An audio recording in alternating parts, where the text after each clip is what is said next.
Hoje nós vamos falar um pouquinho aqui acerca da inteligência emocional e como nós podemos utilizar dessa capacidade no nosso dia a dia, bem na prática.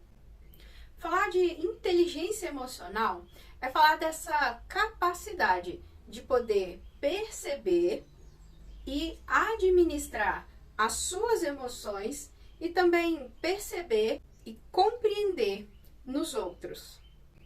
Trata-se de podermos conciliar a nossa parte racional com a nossa parte irracional do nosso cérebro, a fim de, com muita intencionalidade, podermos produzir a nossa própria realidade. Então, para você que deseja se tornar protagonista da sua vida, inteligência emocional é uma das matérias indispensáveis que se aprenda. E falar de inteligência emocional não é falar sobre ter controle, sobre controlar as nossas emoções. Porque nós não temos essa capacidade de controlar as nossas emoções. Simplesmente pelo fato das nossas emoções serem o resultado automatizado de um estímulo. Seja ele um estímulo externo ou interno. Geralmente começa-se com pensamento. Eu tenho aqui um estímulo, ele pode ser tanto um estímulo externo, mas que vai me gerar o quê? Um pensamento. Esse pensamento vai me gerar uma emoção. Dessa emoção vai me produzir aquilo que é o sentimento. E esse sentimento vai me gerar uma ação. Então, a nossa ação é uma resposta a um estímulo interno ou externo que me gerou um pensamento. Ok? A partir desse pensamento, esse processo aqui, olha, de estímulo da nossa emoção, ele é automático. Nós não escolhemos ficar com raiva ou ficarmos tristes. Agora, o que nós podemos fazer, aonde nós podemos ter o controle, é aqui, é entre a emoção, o sentimento e a ação. Por quê? Aqui ele passa por um filtro, que é os nossos pensamentos. Ou seja, basicamente, nós não escolhemos se vamos ou não ficar com raiva, mas nós podemos escolher o que fazer a partir dessa emoção. Agora, falar de emoção é falar de movimento. Toda emoção, e inclusive a tradução dessa palavra, emoção, é o quê? É um movimento, é entrar em ação. Portanto, toda emoção despertada exige por si mesma uma ação. Agora, você já ouviu alguma vez assim? Engole o choro. Homem não chora. Perceba que culturalmente a gente tem algumas emoções que a gente entende que serem boas e outras a gente aprendeu de maneira consciente ou inconsciente que elas são ruins. Por exemplo, a tristeza e a raiva. Olha, você não pode manifestar a sua raiva. Engole o sapo. Mas afinal de contas, existe emoção ruim ou emoção boa? Na verdade, não. Na verdade, são emoções que a gente precisa aprender a gerenciá-las, a fim de que as nossas ações resultem em sabedoria para a condução dos nossos relacionamentos, tanto com a gente mesmo quanto com o outro. Se cada emoção é um convite para ação e eu não consigo expressar essa emoção através de uma ação, o que acontece com esse choro que você não chorou?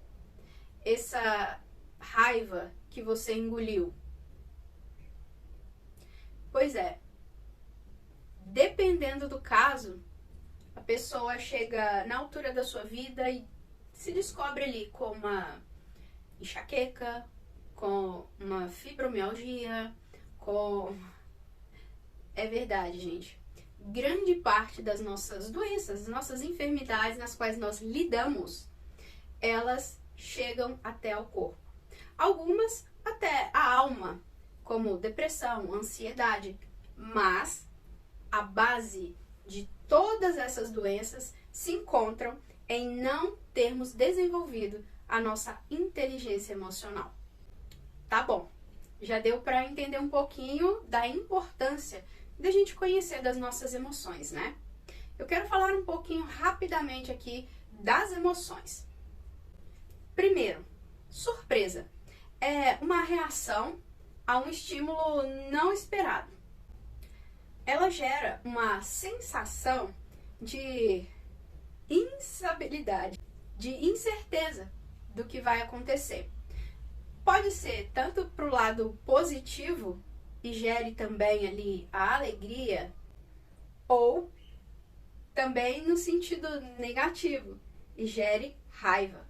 Já foi assustada por alguma brincadeira sem graça daquele amigo? Então você observe as reações.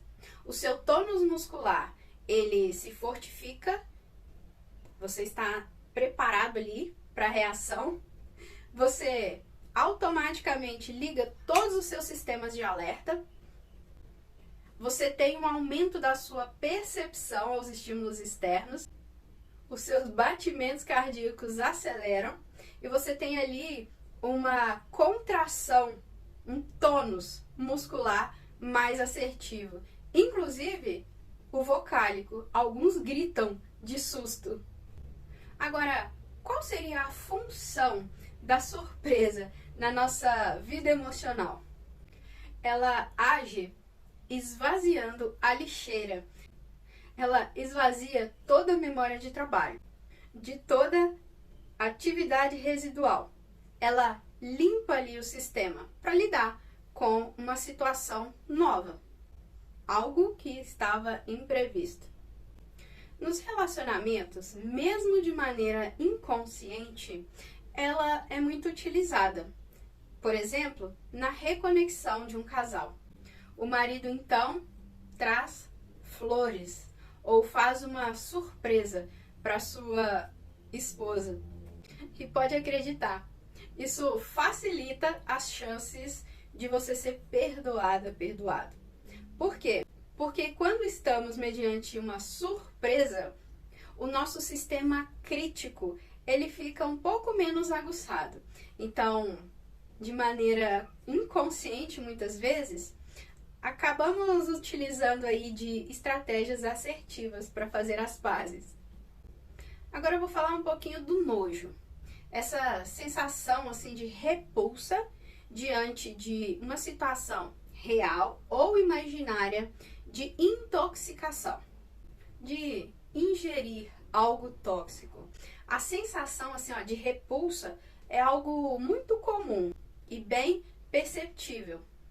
E a sua função é exatamente de proteção, a fim de evitar esses estímulos aí que podem gerar algo maléfico a você. Agora, ultimamente, tem sido utilizado a fim também de expressar a alguém ou alguma situação que lhe causa repulsa. Eu estou falando da função social do nojo. Já ouviu falar de pessoas ou ambientes tóxicos? Agora eu vou falar um pouquinho do medo. O tão temido medo. É a emoção mais vital, na verdade, porque é um verdadeiro mecanismo de defesa. Nela, você está preparada para uma ação, seja enfrentar ou fugir. Então, nesse contexto, você está diante de algo desconhecido e aí você tem algumas reações como pupila dilatada, os seus batimentos cardíacos acelerados, a sua circulação corre ali para os seus tônus musculares para que você tenha uma capacidade de fuga ou enfrentamento de maneira bem mais rápida.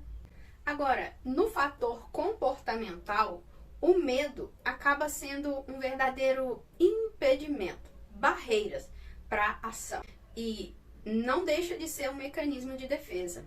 É um mecanismo onde o seu cérebro quer evitar a todo custo que você repita alguma sensação desagradável que já lhe tenha ocorrido, ou mesmo imaginado. Mas perceba o seguinte, nós aprendemos na sociedade, quem tem medo é um fraco, um covarde. Homem não tem medo de nada. E é também utilizado como mecanismos, tá? De barreira para comportamentos. Menino, se você fizer isso, perceba, o medo sendo utilizado como uma barreira, um mecanismo de ameaça, de desencadear ali uma reação de medo. No caso do comportamento, a ação com conhecimento é a melhor maneira de se vencer esse medo. Agora vamos falar de uma queridinha, a alegria. A alegria está diretamente relacionada à sensação de prazer, de felicidade. O nosso cérebro busca constantemente por essa sensação de prazer gerado por essa emoção alegria. Ela pode vir como uma resposta a uma conquista pessoal, ou mesmo por diversos estímulos, tanto internos quanto externos. É comprovado cientificamente que as relações com outras pessoas influenciam grandemente na produção dessa emoção. Diante dela, nós temos também um aumento do ritmo cardíaco e uma sensação de positividade, tornando a vida muito mais alegre, feliz, leve. Além de que, um segredinho aqui para as mulheres, é um grande agente que auxilia no rejuvenescimento. Já ouviu assim, o coração alegre aformoseia o rosto? Pois é validado cientificamente isso. Agora, vamos falar um pouquinho da tristeza. Na tristeza, ocorre uma queda do ânimo, provocada ali uma queda também nas funções, tanto cognitivas, quanto nas ações. E ela é uma das emoções que nós entendemos e aprendemos que não é tão boa assim, mas a finalidade dela é nos mostrar, por exemplo, a possível impotência diante de uma situação, a fim de evitarmos gastar energia em exercício de algumas coisas. Mediante, por exemplo, a morte, a não realização de alguma tarefa, não conseguir realizar algo. Então, eu fico mais triste. Agora, qual ação geralmente a tristeza nos convida? A chorar. E geralmente quando choramos bastante, quando estamos tristes, o que acontece após? Alívio. Mas, por muitas das vezes, somos ensinados que não podemos chorar, mediante a tristeza. Ela é, na verdade, um verdadeiro convite ao descanso, a recuperar as energias. Agora a raiva, também tão mal falada. Ela vem como uma resposta mediante a uma situação hostil ou um ato de injustiça. E ela promove um conjunto de sensações bem desagradáveis e que dá um convite a uma reação imediata. Fisiologicamente, é acionado ali todo o mecanismo que convida para ação. Perceba que sem a emoção raiva, não tomaríamos nenhum tipo de atitude. Portanto, a emoção não é negativa. E reprimir a raiva é uma maneira de tornarmos ela muito mais viva. E é uma das emoções que mais geram distúrbios porque não aprendemos a lidar com ela. E perceba que o problema não está na raiva, mas quando ela encontra um solo fértil para produzir aquilo que nós chamamos de mágoa, ressentimento e gerar um ciclo aí de autossabotagem. E por último, vamos falar um pouquinho sobre o amor. O amor é a emoção que cura tudo. Ela é responsável literalmente por gerar vida. A emoção, do amor nos convida à liberação de alguns hormônios, principalmente a ocitocina, também chamado hormônio do amor. Ele, juntamente com alguns outros hormônios, constituem o quarteto da felicidade. E a produção dessa emoção é geralmente vivenciada em relações interpessoais. Nessa troca de ser amado e amar. E a sensação, com certeza, que gera, essa emoção é o de bem-estar. Porque nós temos ali mecanismos onde nós vamos diminuir os níveis de estresse e aumentar os níveis de prazer produzidos. As pessoas que se sentem amadas tendem a reduzir drasticamente a chance de desenvolver algumas doenças como Alzheimer e até mesmo o câncer. Isso porque ela vai conseguir desenvolver uma melhor saúde mental e emocional, acionando assim o movimento parasimpático do nosso corpo, promovendo uma sensação de bem-estar, relaxamento, calma e satisfação. Espero que tenha servido aqui para conhecer um pouquinho mais das suas emoções.